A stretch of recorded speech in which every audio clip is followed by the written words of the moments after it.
धाकड़ खबर बेखौफज़ुमा बेबाक अंदाज। धाकड़ खबर में आपका स्वागत है। मैं आपके साथ हूं अकरम rice Khan, Israel Palestine case से जुड़ा हुआ।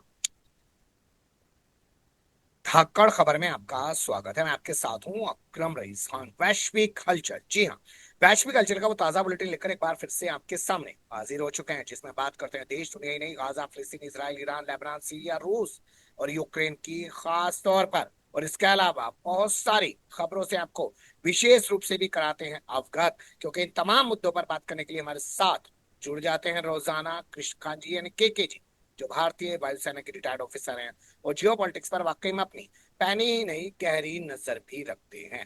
बहुत शुक्रिया सर वक्त देने के लिए। थैंक यू मिस्टर अकरम। दो खबरें हैं, दोनों को एक साथ जोड़कर मैं आपके सामने रखना चाहता हूं। एक खबर आई है, यूरोपीय यूनियन का जो बैंक है, सेंट्रल बैंक, उसकी जो हेड है वो अमेरिका में जाकर कह रही हैं कि जो बाहर से लोग आए हैं उनकी वजह से महंगाई कम हो गई है और कई देशों में विकास की रफ्तार बढ़ गई है। वहीं दूसरी ओर खान यूनिस, जो हमारे बगल के देश बांग्लादेश में प्रधान सलाहकार बनकर बैठे हुए हैं शेख हसीना के भागने के बाद से, वो कह रहे हैं कि म्यांमार से आए हुए रोहिंग्यास हमारे लिए बोझ बन गए। दोनों खबरों को आप कैसे देखेंगे? जहां तक यूरोपियन सेंट्रल बैंक की चीफ की जो वक्तव्य है, एक तरह से सही लगता है। वो कहती हैं, जैसा आपने कहा, कि इनके कारण हमारे विकास दर में बढ़ोतरी हो ना हो, लेकिन घटा नहीं है, जैसे बाकी के दुनिया के इकोनॉमिस्ट, अर्थशास्त्री कहते हैं कि इनके कारण हमारे विकास दर में गड़बड़ी होती है, हमारी रोजगार छिन जाते, वो सब नहीं है। बल्कि यहां तक इन्होंने कहा कि इन्फ्लेशन, महंगाई घटा है। अब महंगाई घटने में इनका क्या योग है, डायरेक्ट वो नहीं बताती है, लेकिन संभवतः ये कि वो आके जो उत्पादन कर रहे हैं और जो खरीद बिक्री कर रहे हैं या मजदूर के रूप में काम कर रहे हैं, संभवतः सस्ते मजदूर के रूप में बेचारे जो बाहर से आके काम कर रहे हैं, उसके कारण महंगाई नहीं बढ़ रही है। क्योंकि पैसा ज्यादा बाजार में नहीं आ रहा है, कम पैसे में काम चल रहा है, तो वो कह रही है तो ठीक कर रहे हैं। लेकिन अप्रत्यक्ष रूप से यह सबके सामने जाता है कि जहां तक इन शरणार्थियों की बात है, बाहर से आए हुए लोगों की बात है जो काम कर रहे हैं, सस्ते लेबर में काम करने के बावजूद भी इनके पीछे वह कौन सी चीज इसे कारण ये लोग फंसे हुए, क्या ऐसी चीज है, इस पे हमें गौर फरमाना चाहिए। इस पे जहां तक यूनाइटेड नेशंस का कहना है कि 25-30 करोड़ के आसपास रिफ्यूजीज पूरे दुनिया में जहां तहां भटक रहे हैं, मुख्य कारण युद्ध है, यानी कॉन्फ्लिक्ट है, जैसे रूस यूक्रेन में हो रहा है, सीरिया गाजा में हो रहा है, अफगानिस्तान से हो रहा है, लोग भाग रहे हैं।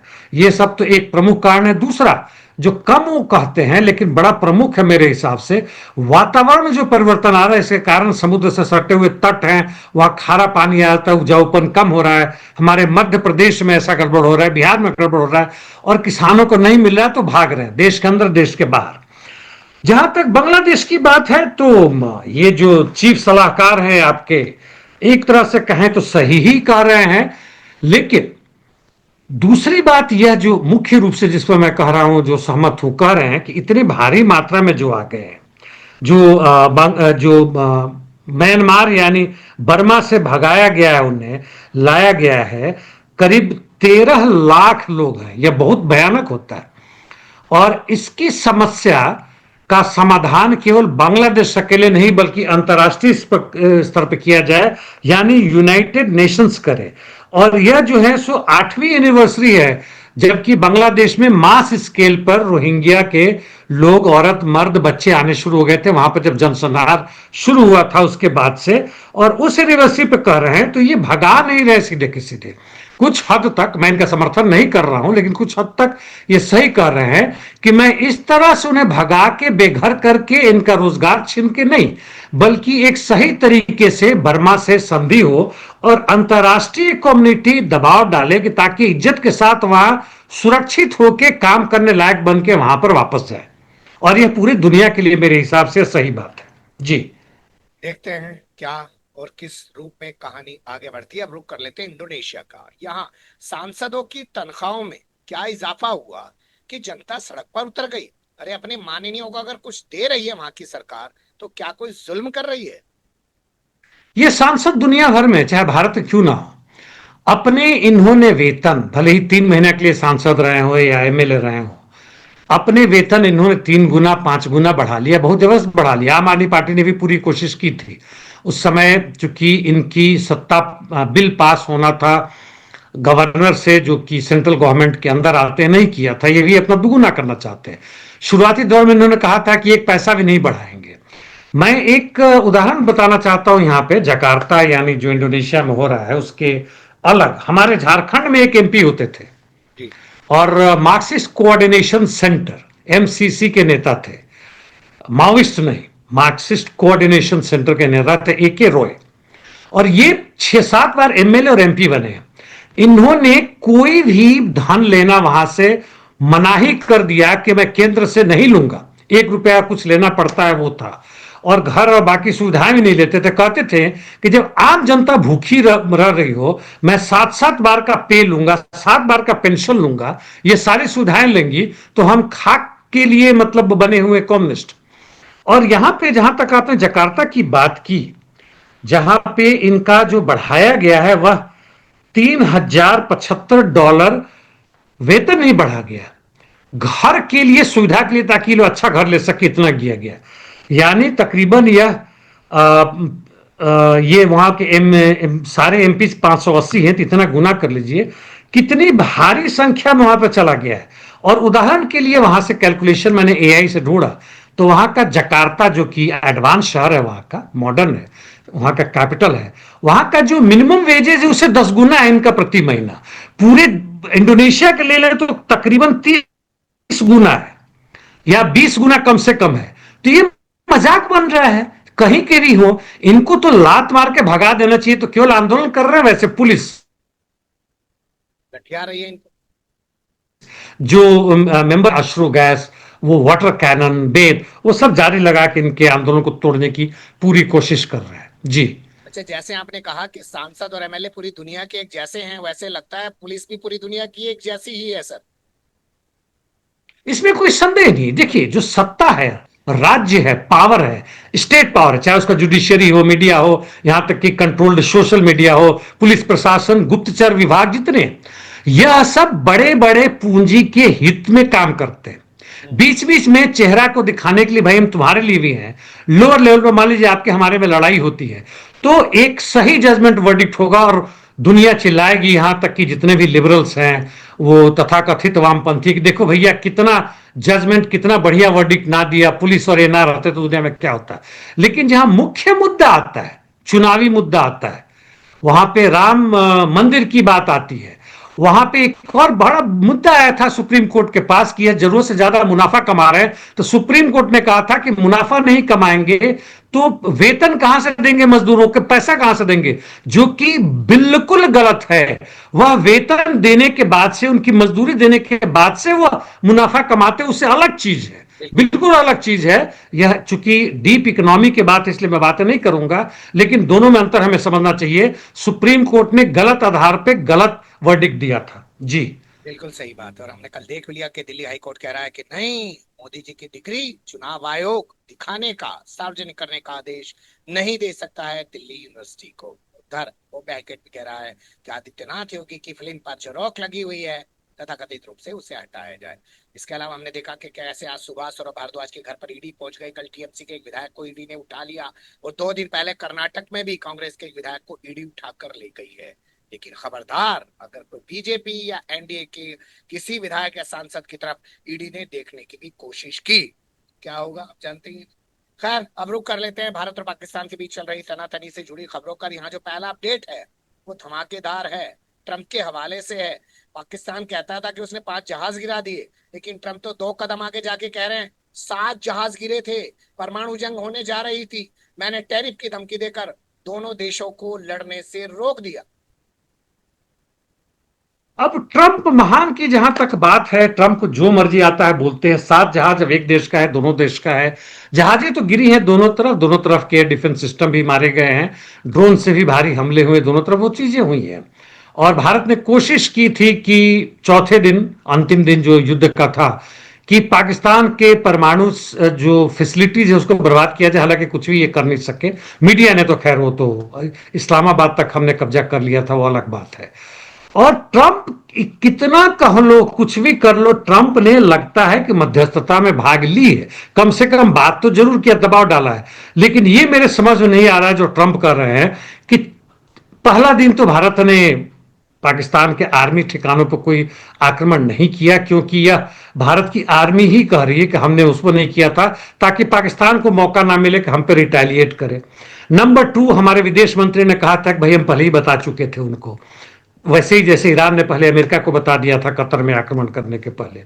ये सब मतलब फ्रेंडली मैच चल रहा। महाभारत की जो काल्पनिक कहानियां हैं, तुड़तुड़ी बजती है सुबह में, उसके बाद से दोनों तीर धनुष चलाना शुरू करते हैं, रात में आराम करते हैं, दूसरे जाके मिलते भी हैं, गले भी मिलते हैं। खैर, तो यहां तक की बात है। दूसरे तीसरे दिन हमारे चीफ ऑफ आर्मी स्टाफ या सीडीएस के चीफ के हिसाब से हमने लेसन लिखा, सीखे, और चौथे दिन हमने आक्रमण किया, एक दूसरे के जहाजों को मारा, बर्बाद किए। लेकिन उसी वक्त एटॉमिक बम का भी खतरा हो गया। खतरा था, लेकिन चौथे दिन खतरा था ऐसा नहीं। आगे होता है, लड़ाई मान लीजिए हफ्ते भर से अधिक चलता और भारतीय वायुसेना, यहां तक कि आर्मी भी और नेवी भी कूद पड़ते, तो पाकिस्तान यदि दबता, जिसकी संभावना है कि वो दबता, तो वह एटम बम का थ्रेट करता या इस्तेमाल कर सकता था। कोई उनको नहीं दे सकते, मतलब गारंटी नहीं था कि वो ना करते। इस हालत में भारत और पाकिस्तान दोनों इसलिए कि एक धमकी दे दी कि भैया तुम्हारे ऊपर टैरिफ बढ़ाएंगे, और दोनों पीछे आ गए। दोनों इतने कमजोर, कायर और निकम्मे हैं। मुझे इस पे संदेह है। जरूर उन्होंने बात की है, जरूर संदेह भी किया है, लेकिन जो कह रहे हैं उसको बढ़ा चढ़ा के बोल रहे हैं। जी। मुझे लगता है फील्ड मार्शल जो पाकिस्तान का है वो दोबारा से जिस तरीके से ट्रंप के पास मिलके आया है, उसके बाद उसी ने आंकड़ा दिया होगा, तो ट्रंप ने पाकिस्तान से भी 2 कदम आगे जाके 7 बता दिया है। खैर, अब और खबरों का रुख कर लेते हैं जो आ रही हैं भारत से ही जुड़ी हुई। रूस में जो हमारे राजदूत हैं, लगता है उनके अंदर जिगरा ज्यादा है, वरना कल नरेंद्र मोदी गुजरात में रोड शो कर रहे थे, बिना नाम लिए ट्रंप को कह रहे थे कितना भी विश्व आर्थिक प्रतिबंध हमारे ऊपर लगा दिया जाए, दबाव बना दिया जाए, हम अपने किसान के साथ खड़े हैं। लेकिन रूस में जो भारत के राजदूत हैं वो खुल्लम खुल्ला अमेरिका का नाम लेकर बोल रहे हैं कि तुम भी रूस के साथ धंधा करते हो, हमें भी जहां से सस्ता माल मिलेगा हम लेंगे। तो क्या कहेंगे इस राजदूत के बारे में? देखिए, इसमें लेयर्ड है, कई चीजें हैं कि ऊपर में टॉप, खासकर नरेंद्र मोदी की स्टाइल को हम समझ चुके हैं। जहां उनकी असफलता नजर आती वो नाम नहीं लेते हैं। उदाहरण के लिए मणिपुर, उस पर बोलेंगे ही नहीं, बोलेंगे तो बाद में कभी कुछ बोल देंगे या बाद में चले जाए दिखाने के लिए, लेकिन चुपचाप रहना यह हमारे दक्षिणपंथी राजनीतिज्ञों की एक चाल है। और उनके सलाहकार बताते हैं कभी बोलो ना बोलो। जो लिख कर दिया है कि उसमें ट्रंप का नाम नहीं लेना, आज ही शायद दिन है, जबकि और एक्स्ट्रा 25% लगाए जाएंगे, कुछ बोलो नहीं, नहीं तो ट्रंप और भड़क जाएगा। ऐसे जो भी अंदर अंदर बातें चल रही उसकी भी संभावना खत्म हो जाएगी। जहां तक राजदूत की बात है, या यहां तक हमारे फिनेंस मिनिस्टर बोल सकते हैं, लेकिन वो हर जगह घुसे पड़े इसलिए बोलने में नहीं सक्षम हो पा रहे हैं। फिनेंस सेक्रेटरी जो मिस्त्री या जो है वो क्यों नहीं बोल रहे हैं, मेरी समझ में नहीं आ रहा, उन्हें बोलना चाहिए। और राजदूत ने जो बोला ठीक है, प्रशंसनीय है। मतलब कम से कम भारत के जिस हित की वो बात कर रहे हैं, वह खुलेआम कह रहे हैं रशिया में जाके कि भैया जब आपको अधिकार है सब करने का तो हमें भी अधिकार है। लेकिन अमेरिका का यह कहना है कि आप यदि मुनाफा कमा रहे हमें मैं नहीं दे रहे, तो यह गलत बात है। उदाहरण के लिए शायद मैं कह भी चुका हूं कि वह अब नेटो यूरोपियन यूनियन के जो आर्म्स अम्युनिशंस बेचेंगे जो यूक्रेन को जाएगा, उस पर पहले की तुलना में 20% अधिक मुनाफा लेंगे। क्यों? मतलब कोई मतलब दादागिरी है तो दादागिरी तो है। और कहते हैं कि बाद में यूक्रेन को हमें एयर और नेवल सिक्योरिटी देना पड़ेगा, तो हम पैसा तब हम कहां से लाएंगे, इसलिए एडवांस हम तुमको लूट रहे हैं। जी, गजब की दलील है। खैर, गब्बर सिंह, गब्बर किताब से तुम्हें एक ही आदमी बचा सकता है और वो खुद गब्बर। और अगर इसके बदले में गब्बर के लोग तुमसे कुछ लेते हैं, क्या कोई जुल्म करते हैं? कोई जुल्म नहीं करते। खैर, अब अगली खबर का रुख कर लेते हैं और चलते हैं गाजा और मिडिल ईस्ट की तरफ। पूरी दुनिया में हल्ला मचा पड़ा है गाजा पर, जिस तरीके से इसराइल ने कब्जे की बातें की हैं, भूखमरी की जो खबरें आ रही हैं, इसराइल के अंदर से जबरदस्त विरोध हो रहा है, विरोध का असर भी दिख रहा है। लेकिन जो आईडीएफ है वो अमेरिका की 2 हस्तियों के नाम गोलों पर लिखकर मजाक उड़ा रहा है। ये 2 हस्तियां बड़े जबरदस्त हैं। दिल्ली एक हैं और दूसरे भी एक है, ये लोग मार्क रफेलो, जर्मन ओरिजिन के शायद लग रहे हैं दूसरे वाले। खैर, जहां के भी हो, ये लोग वहां के बहुत फेमस हैं, मतलब अपने फिल्म कैरियर में जो भी हैं। और इन लोगों ने पिछले ही साल जब बाइडेन वहां के राष्ट्रपति थे, उस समय इन्होंने सीज फायर नाम से वो लिखा था, क्या कहते हैं, आर्टिकल लिखा था, आर्टिकल फॉर सीज फायर 2024 के नाम से फेमस हुआ था कि भाई आप जो करवा रहे हैं, आर्म्स अम्यूनिशन दे रहे हैं, बाइडेन रिजीम को कह रहे हैं, उनके सरकार को कह रहे हैं, जो इसराइल को दे रहे हैं, वहां खुलेआम जनसंहार हो रहा है, युद्ध नहीं हो रहा है, वहां भूखे मारा जा रहा है। 2024 की बात है, भूखे मारा जा रहा है, खत्म किया जा रहा है, और आप चुपचाप लगाए हुए हैं। यह गलत बात है, सैकड़ों लोगों ने किया था। अब इनके लोग जो मिले हैं यहां से, जो अमेरिका से हथियार आ रहा है, उस बड़े मतलब गोले पे, वो आर्टिलरी तोप, आपने कहा एक ही बात है, उस पर लिखते हैं कि यदि आपको गाजा से इतना प्यार है तो ये लिख रहे हैं आप गाजा जाओ। मतलब इतना खुलेआम बेशर्मीपन से इनकी बेइज्जती कर रहे हैं, और ट्रंप को इससे कोई लेना देना नहीं है, चूंकि ट्रंप उससे अलग कर रहे हैं, लेकिन पूरे अमेरिका के लिए बेइज्जती की बात है कि तुम सही बात कर रहे हैं, और वहां का अभी कहने के लिए बड़े बहादुर सिपाही हो, लेकिन दो कौड़ी के सिपाही हैं, पैसे पर जो काम कर रहे हैं और जनसंहार में ले रहे हैं खुलेआम। वहां कहा है कि कैसे बच्चों को भी मार रहे हैं। ऐसे हत्यारे सिपाहियों के द्वारा आपकी बेइज्जती की जा रही है, और जनता चुपचाप है। जी। जनता ही नहीं, ट्रंप भी चुपचाप है। अस्पताल पर हमला करके 20 से ज्यादा लोग मारा डाले आईडीएफ ने, और पहले ड्रोन हमला किया, फिर बाद में मिसाइल हमला किया। उसमें 6 पत्रकार भी मारे गए इंटरनेशनल मीडिया के, और ट्रंप प्रेस कॉन्फ्रेंस के कह रहे हैं अच्छा मुझे नहीं पता, लेकिन अगर ऐसा हुआ है तो मैं इन चीजों को पसंद नहीं करता। ये देखिए, अभी अभी इनकी बदमाशी है, क्योंकि ये पूरी दुनिया को पता है। नेतन्याहू माफी मांगा, वो तो दिखावे के लिए माफी मांगा, लेकिन मांगा। और ट्रंप अभी ये कह रहे हैं, एक और खबर है देखिए, मतलब इनकी बदमाशी महीनों से कर रहे हैं कि 2 से 3 हफ्तों में शांति हो जाएगी। यह लीपा पोती करने की कोशिश है और कुछ नहीं है। और यह अंदर ही अंदर इजराइल को बोल रहे हैं कि भाई जितना जल्दी खत्म करना है खत्म करो, गाजा को हड़प लो, और उसके ऊपर बात की कहानी छोड़ो। जहां तक पैलेस्टीन को मान्यता देने की बात है, वेस्ट बैंक में भी नेतान्याहू ने पूरी खुली आजादी दे दी है कि इनके जमीन को हड़पो मारो। वैसे ही जैसा आसाम में हो रहा है, अल्पसंख्यकों और दूसरे लोगों को जो यहाँ पे दशकों से और कई पूर्वजों के साथ रह रहे हैं, उनके घरों को ढा दिया गया। वही हालत वहां वेस्ट बैंक में हो रहा है, वही हालत जेरूसलम में हो रहा है, और खुलेआम उनके जमीन को लूटा जा रहा है ताकि पैलेस्टीन का नामो निशान इस दुनिया से खत्म कर दिया जाए। वैसे ही जैसे कुछ 100 वर्ष पहले अमेरिका में रेड इंडियंस को जो भी बस्तियां थी उसे उजाड़ दिया गया, दुनिया का वो सबसे बड़ा जनसंहार था। और यहां का भी है एक, यदि समय तो मैं छोटा सा आंकड़ा दूं आपको, यहां तक जहां की मैं भूल ना जाऊं, जो पैलेस्टीन में गाजा में जो हो रहा है, जितने लोग मारे जा रहे हैं, उसमें इजराइल का कहना है कि यदि 100 सिविलियन मारे जाएं, उसके अंदर एक भी यदि संभावना बनती है कि वहां मिलिटेंट है मारने की, तो मारेंगे। और इसके पहले जो अफगानिस्तान और उसके पहले इराक में जो जनसंहार मारा गया था सिविलियन का, जो कि अमेरिका कहता था कि कोलैटरल डैमेज है, बॉम्ब गिराते बगल से मर गए, तो उसमें यदि एक इराक का सैनिक मारा गया तो उसके बदले में तकरीबन 2.5 सिविलियन मारे गए थे।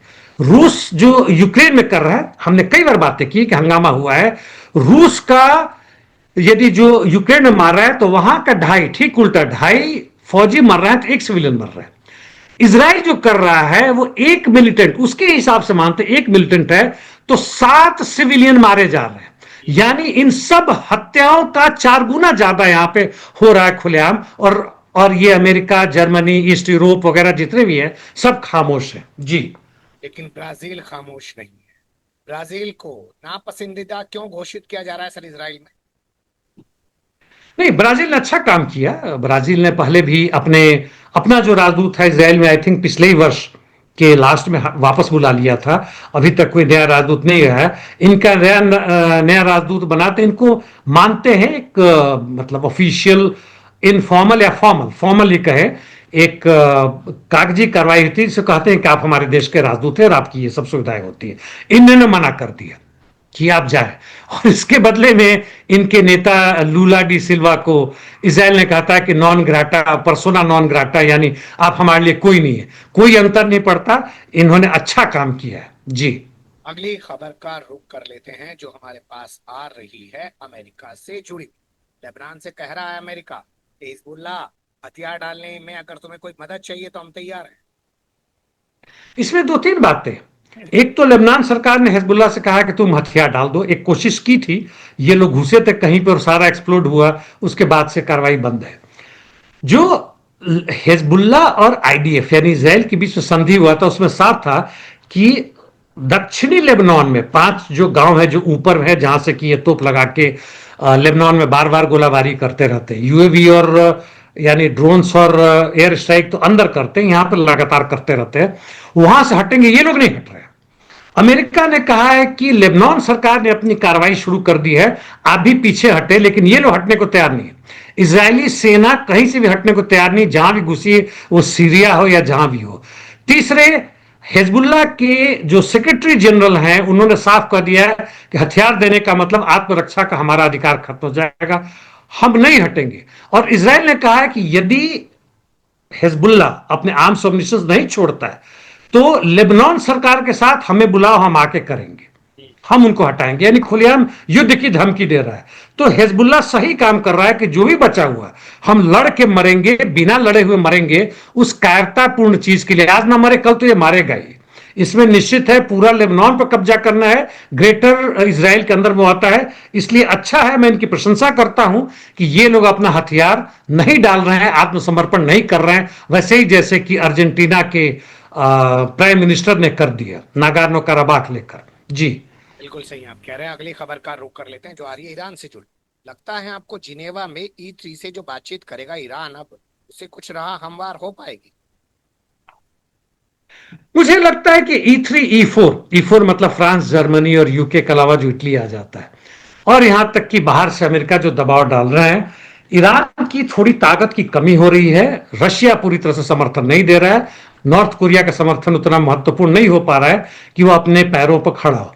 उसे देखना होगा कि हमारी अंदरूनी जो भी हमारे पास रिजर्व है, जो हमारे पास पढ़े लिखे टेक्नीशियंस हैं, skilled technicians, highly skilled scientist हैं, उनका इस्तेमाल करके जो भी हमारे रिसोर्सेज हैं, तेल और वगैरह वगैरह, यूरेनियम उनके पास, मिसाइल डेवलप कर रहे हैं, यूएवीज बड़ा बढ़िया उन्होंने पूरी दुनिया को टक्कर देने वाले के मुकाबले बनाया है। क्यों ना हम स्वतंत्रहीन बातचीत को खटाई में डाले, तेल लेने गए तुम। लेकिन अभी ईरान संभवतः ना इस दिशा में सोच पा रहा है, सोच रहा है तो वह चूंकि एक समाजवादी व्यवस्था नहीं है इसलिए यह करने में असमर्थ है। लेकिन मेरे समझ से यही होता है कि E3 के दबाव से मुक्ति पाओ, देश को एक सार्वभौम घोषित वास्तविक। इंटरनेट का कोई इशू हो गया था इसलिए सर की आवाज रुक गई है। यहाँ से अब हम बात करते हैं ट्रंप महान से जुड़ी हुई खबरों की, और पहला जो अपडेट है वो है फेड गवर्नर से जुड़ा हुआ। इनको काहे सस्पेंड कर दिया सर? लिसा कुक की बात करें ना, हाँ, वो वहां की फेडरल रिजर्व की अध्यक्षा थी, और उसका कुछ पता नहीं, वो मिशिगन और जो दूसरा राज्य है जॉर्जिया, यहां पे मॉर्टगेज कुछ डॉक्यूमेंट था, और इस पे कहते हैं कि बड़ी ही बेईमानी से और क्रिमिनल एक्ट इन्होंने किया है, और बिना इनको वार्निंग दिए, बिना पूछे हुए, बिना मौका दिए हुए इन्होंने अपने सोशल मीडिया पर कह दिया कि आपको बर्खास्त किया जाता है। तो यह ट्रंप का स्टाइल है, यह पहचाना जा रहा है, लेकिन अंदरूनी मामला कुछ और होगा, ये केवल इतना आसान नहीं है। ट्रंप खुद ही एक कहें तो कई तरह के फेलोनी यानी क्रिमिनल केसेस में फंसे हुए, घोषित भी किया जाए, दूसरों को हटाने का कोई मायने नहीं बनता है। जी अब आप अमेरिकी ध्वज को, यानी कि अब कोई भी अमेरिकी ध्वज को नहीं जला पाएगा सर, कानून बना रहे हैं ट्रंप बाबा ऐसा। अब अमेरिका पूरी कोशिश कर रहा है, ट्रंप उनकी पार्टी जो डीप स्टेट है पीछे से, कि देशवाद लाया जाए। देशवाद मतलब कि देश के प्रतीक के साथ आप खिलवाड़ नहीं कर सकते, चाहे वो देश का संविधान हो, देश के सेना हो, देश का ध्वज हो, या जिस रूप में भी प्रतीक हो, या देश का कोई खास धर्म हो, तब भी आप नहीं कर सकते, जैसे इजराइल में इन्होंने कर दिया। नहीं, खुद ट्रंप हो, जैसे हमारे यहाँ मोदी पे सवाल उठाइए तो ऐसा लगता है भारत पे सवाल उठा दिया है। हाँ, ट्रंप पे सवाल उठाने से वो मीडिया को बैन करने का धमकी दे रहे हैं, आपने सही कहा।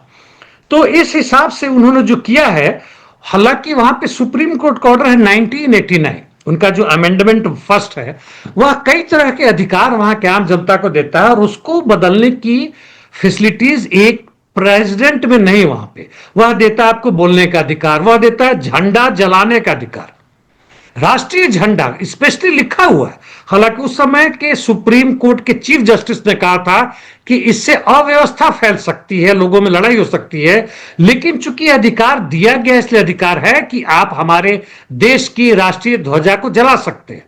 भले ही वहां पे इस तरह की फैसिलिटी हो ना हो, लोग जलाते रहते हैं, यह उनका अधिकार है।